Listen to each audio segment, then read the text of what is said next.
history I believe will record. We faced and overcame one of the toughest and darkest periods in this nation's history, darkest we've ever known. I promise you, we'll come out stronger. Now at 11, the president delivers a somber look back at the past year with an optimistic message about the months to come. President Joe Biden only briefly mentioned the nearly $2 trillion American Rescue Act, which he signed into law this afternoon. However, he did set a target date for making the COVID-19 vaccine available to all eligible adults.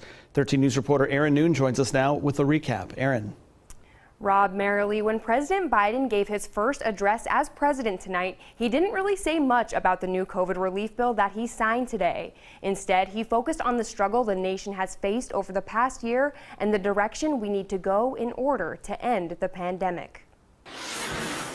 Over a year ago, no one could have imagined what we were about to go through. Earlier in the day, President Joe Biden signed the latest $1.9 trillion COVID-19 relief bill. And now, millions of Americans will soon receive $1,400 payments. It extends unemployment benefits. It helps small businesses. It lowers health care premiums for many. It provides food and nutrition, keeps families in their homes. And it will cut child poverty in this country in half. The money will also go towards getting the majority of Americans vaccinated. The president setting a target date in his address. All adult Americans will be eligible to get a vaccine no later than May 1. West Virginia Senator Shelley Moore Capito was one of the 10 Republican senators who suggested a $160 billion bill compared to the $1 trillion.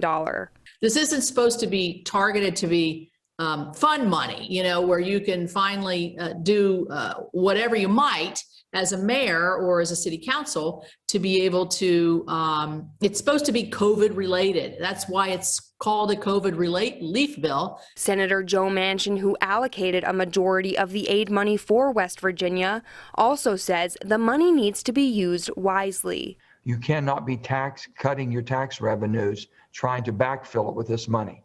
You can't use it for that. You have a right to do whatever you want to do. You just can't use federal dollars coming in when you deliberately have cut your revenue stream. For now, the president says we need to continue to work together to beat COVID-19. And there's nothing, from the bottom of my heart I believe this, there's nothing we can't do when we do it together. Now tomorrow morning, Senator Manchin will meet with Kanawha County leaders to discuss the funding made available to cities and counties through the American Rescue Plan.